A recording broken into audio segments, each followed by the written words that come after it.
All right, we've got a broken antenna mast. Hello.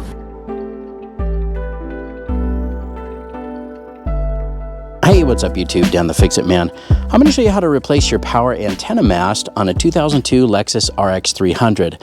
My son just took this through the car wash and had the radio on, so this was up, and I don't know if you can see, but right here it's creased or kinked, and it won't go all the way down now because it's broken and needs to be replaced. Luckily, it seems like the cable is still intact. This will still go up and still does work, so I'm hoping that the nylon cable that's inside the motor is not broken, and we should be able just to unthread this nut here, take this out, and feed the new one in. All right, now the first thing I need to do is unthread this nut that's holding this antenna mast in. This is a special type of nut. You can see it has these 4 cutouts or grooves, and the easiest way to take that out is actually with some needle nose pliers. Now it's easier if the mast was not in the way, but we still should be able to do this. You just kind of line up the little ends of the needle nose pliers with those grooves and unthread this, or unscrew this special nut. This might take a little bit of time. Just be patient and be careful. You don't want to scratch this up. This nut is going to be reused. If you're concerned about scratching that, you can always just tape up the ends of the pliers, but I'm just going to be really careful when we do this.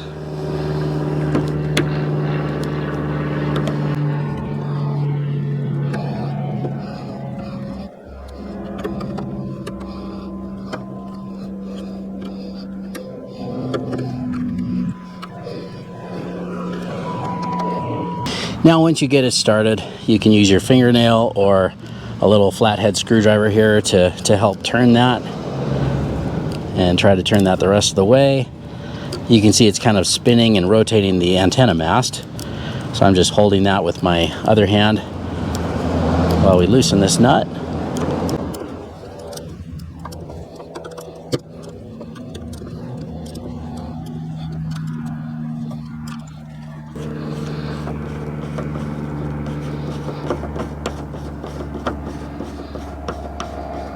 Okay, it's pretty loose now. I'm just gonna try to take this off the rest of the way with my fingers. And there we go. So this comes out with this little plastic piece as well. And I'm just gonna take this all the way off. Now the little special nut is just in this little plastic piece. It's just a little plastic trim piece. We're just gonna set that out of the way for right now. All right, now we have that special nut out of the way, and you can see that this motor housing is just kind of moving in here freely, and that's okay. We've got that plastic trim piece out of the way as well. But in order to remove the old antenna mast and the cable, we do need to turn the radio on. And so here's where it's going to be helpful to have somebody in the car so that they can turn that on for you. So go ahead and turn on the radio for me, please. And then just pull and guide it all the way out.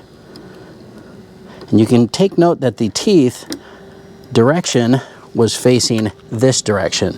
So that's what I'm going to do when I put the new one back in, and I'm going to have him turn the radio off. Now, one thing that you can do is compare the old one and compare the length to the new one. And you should never cut the new one, but let's see if the new one is the same length. If it is, we should be good to go. And if it's shorter, that means that maybe there's a piece of this that broke off. But in our case, I think that we have the entire cable. Let's just compare it to make sure. And take a look at that. It's hard to do because they're kind of coiled up, but they're the same, so that's great. Now another thing I want to point out is this little bushing right here, or this is like the little grounding tabs right here that stick out. It's like a little sleeve on the inside. See, here's this one. You need to make sure that that also comes out with the old antenna. Ours just came out all in one piece, and so we are ready to put this one in with this new sleeve and bushing, and it looks like it's going to go in easily. So we want to try to set this in with the teeth facing the same direction. All right, now you don't want to force this, but I just felt it drop a little bit, and I can feel the teeth grab a little bit onto the gear or whatever it is that they're oriented on. So we've got the teeth facing the same direction. So now I'm going to go ahead and turn the radio off. So go ahead and turn it off. And then I'm just going to guide this cable all the way in, including the little bushing here at the top. And there it is. All right, now we got it in, but a little bit is still sticking out. The instructions say to not worry about that. They say sometimes it takes a few cycles of up and down for it to completely rest or completely go all the way down. So we're gonna go ahead and just put the plastic cover and the special nut back on right now. Let me just see if I can slide that down and line it up and get that threaded on. and then we'll test it again a couple times and go up and down and see if we can get it to settle all the way in the down position. Just kind of using my fingernail here to get this snug at first.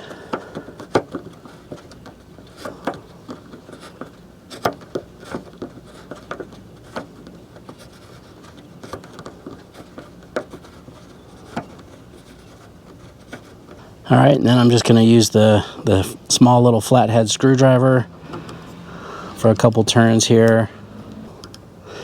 Again, watch the paint here.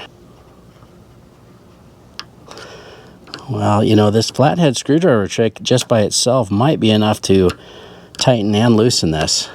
It's just kind of hard to get it started, but it does seem to work.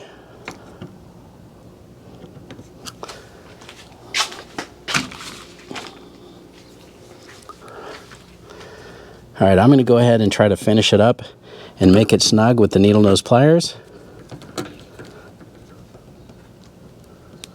All right, that's nice and snug and it feels solid in there.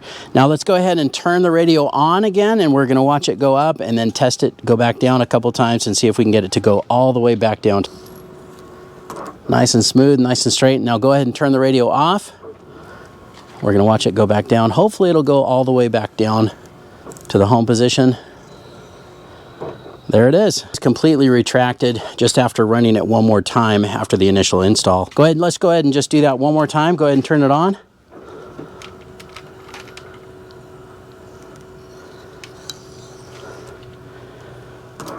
All right, very nice. And then off again.